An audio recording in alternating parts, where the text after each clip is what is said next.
Hi. So this week's reading really drew two people to mind for me. The first part of Fitzgerald's reading, when he's talking about the model of friendship in John, made me think of one of my dearest friends, Ashley. The idea of confidentiality and disclosing these deep places in ourselves to one another, and that being a bridge that builds friendship and not just the result of a previous friendship, has been really integral to us growing close. So she and I knew each other in high school, were more of acquaintances than friends. And then in college, we spent 2 summers working together at a wilderness camp where we were one of 5 guides for a month, leading high schoolers in this, it's called Pioneer Plunge, so this kind of pioneer experience living in the woods. And there's something about sharing a tent with one other person, cooking your meals over a fire, showering in a creek, just really living off the grid that will force you to not only be vulnerable, authentic in an emotional way, in a, we're living together.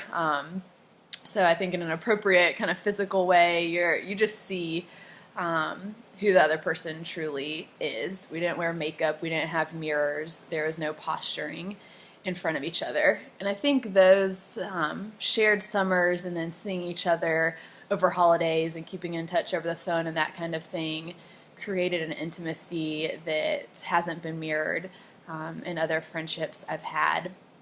Added to that, we've both shared in ministry together, living in different states but serving in the same ministry, praying regularly together, sometimes every day for a few weeks, sometimes having a set time each week when we would call and pray for one another.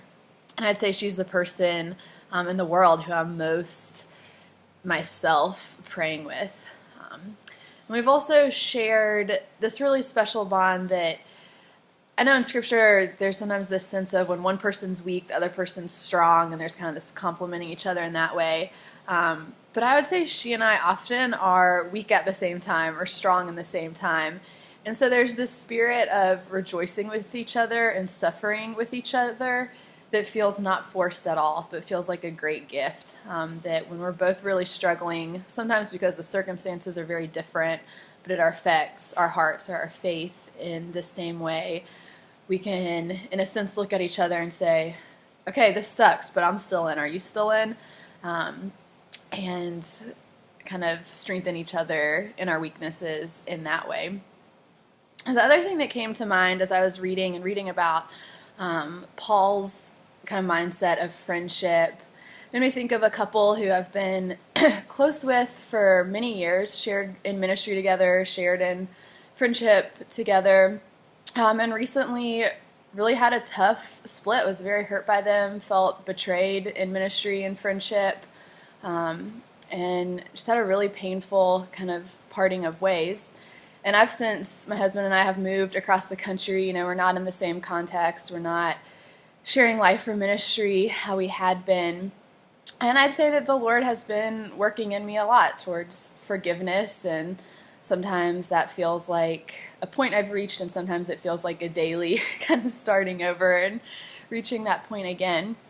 But Paul's idea of a restoration, reconciliation, return of affection, I found myself over the last 2 days really wrestling with that, because while I know that the Lord wants and desires forgiveness, I don't know that I desire reconciliation in our relationship. I don't know what that really looks like, and that we don't see each other. We probably won't share time or space with one another again.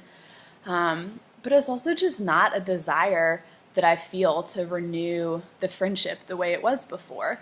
And if we look at John's example and see that disclosure, I think that doesn't happen with everyone. And we see that even in Jesus being selective, of choosing the 12 disciples and sometimes pulling away 3 of them from the crowd. So he was selective in who he disclosed to.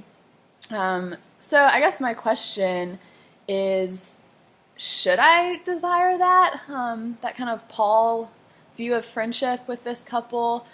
Am I being disobedient if I don't? Or is it kind of okay to know that there's some relationships that aren't reconciled or restored to what they were before? And that's okay. So, yeah, those are my thoughts from the week.